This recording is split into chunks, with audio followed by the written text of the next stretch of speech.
All right, let's dive right in. Welcome to today's Explainer, where we're going on a seriously fascinating journey into the human mind. We are going to explore a topic that, let's be honest, gets sensationalized in movies all the time, but is rarely truly understood.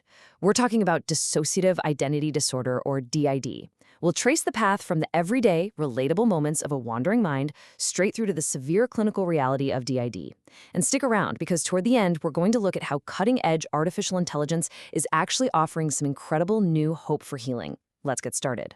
So to kick things off, I want you to put yourself in the shoes of someone taking a clinical assessment called the Dissociative Experiences Scale 2.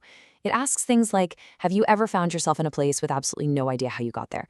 Think about driving on the highway, right? You're completely lost in thought, and suddenly you realize you've just missed your exit and you don't even remember the last 5 miles. That right there is actually a mild form of dissociation.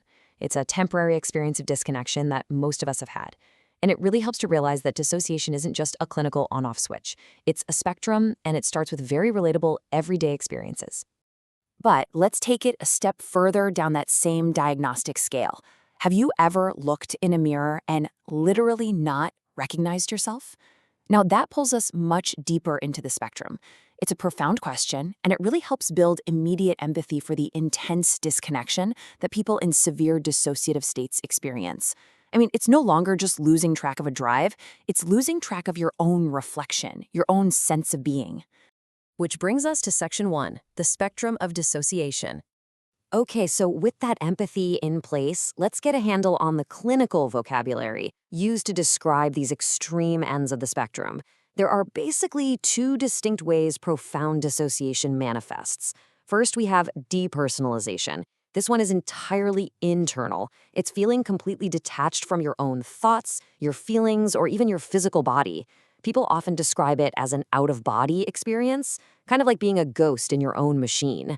Then we have derealization. This is external. It's this overwhelming sensation that the world around you simply isn't real.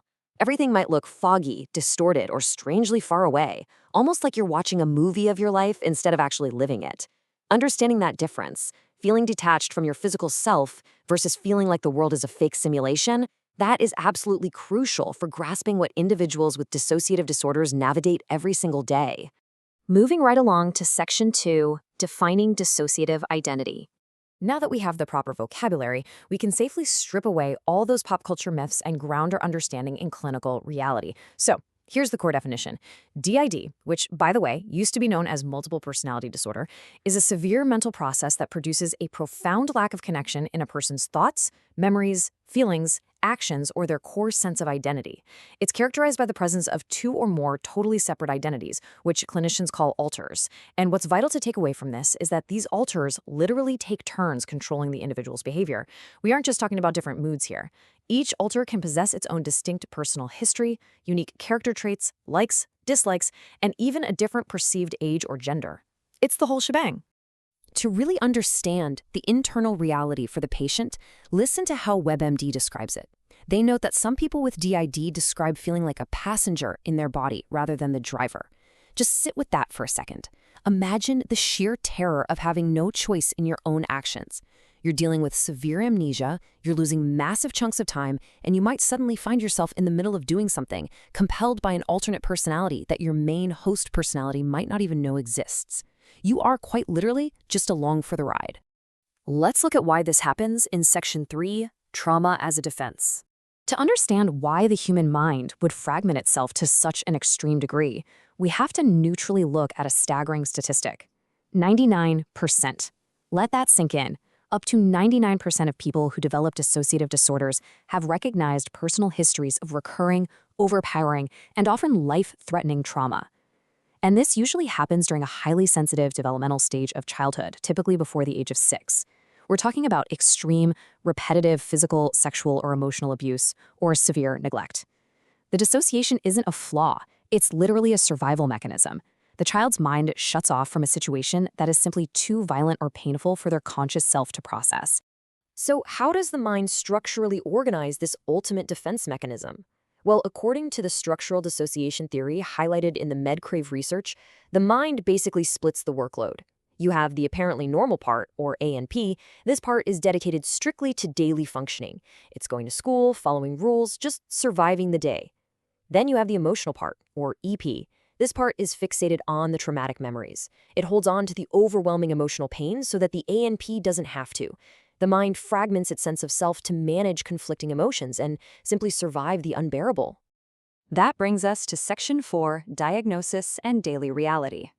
Because this condition is an internal, hidden coping mechanism, getting a proper diagnosis is incredibly complex. 7 years. Experts estimate that people with dissociative disorders spend, on average, 7 whole years bouncing around the mental health system before finally receiving a correct diagnosis of DID.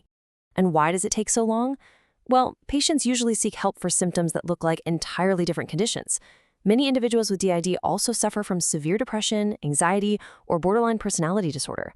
It's a master of disguise, so the underlying fragmented identities can remain hidden from clinicians for years.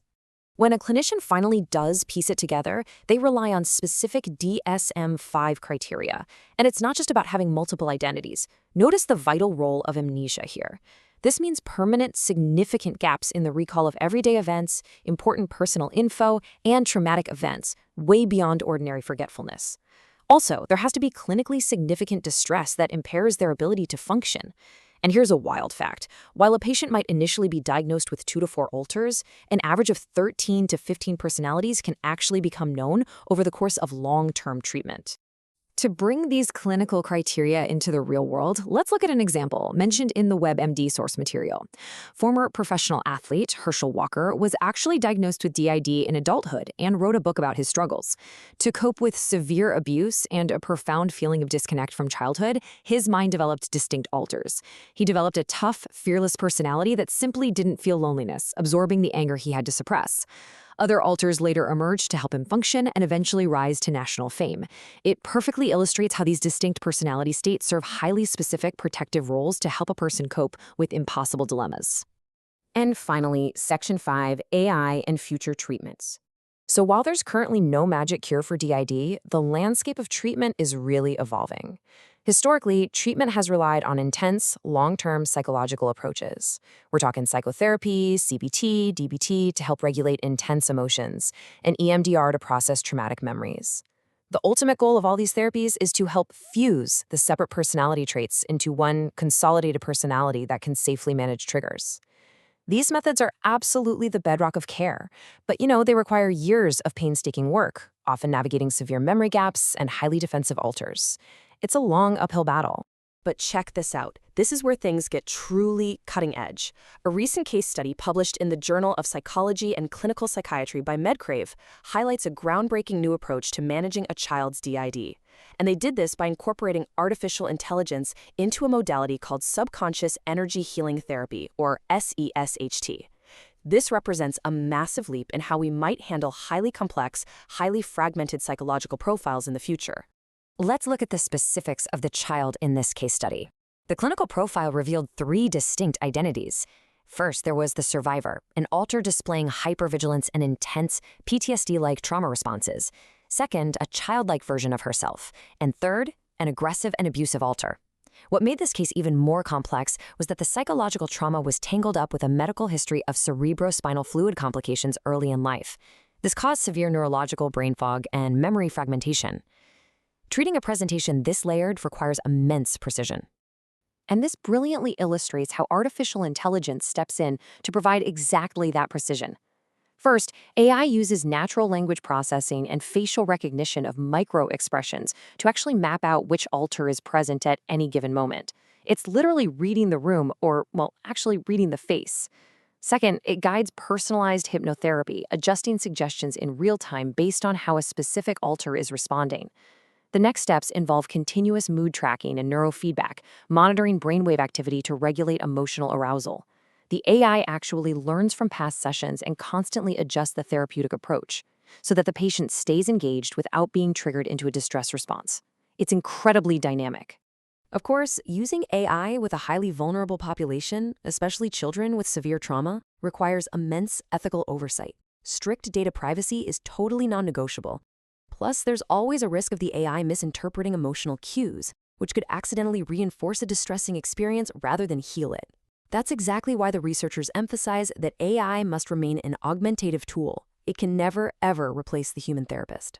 Over-reliance on technology could strip away the very human connection and empathy that is absolutely required to heal severe attachment-based trauma. Which leads us to a final, profound question to wrap up this explainer. As AI learns to map the most deeply fragmented parts of our minds, can this technology ultimately help us reconnect with our own humanity? We've seen today how the human brain possesses an almost unbelievable resilience, literally splitting itself apart just to survive unimaginable trauma.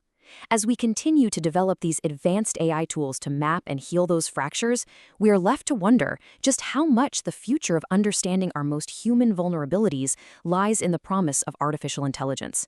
Thank you so much for joining me to explore this truly fascinating topic. See you next time.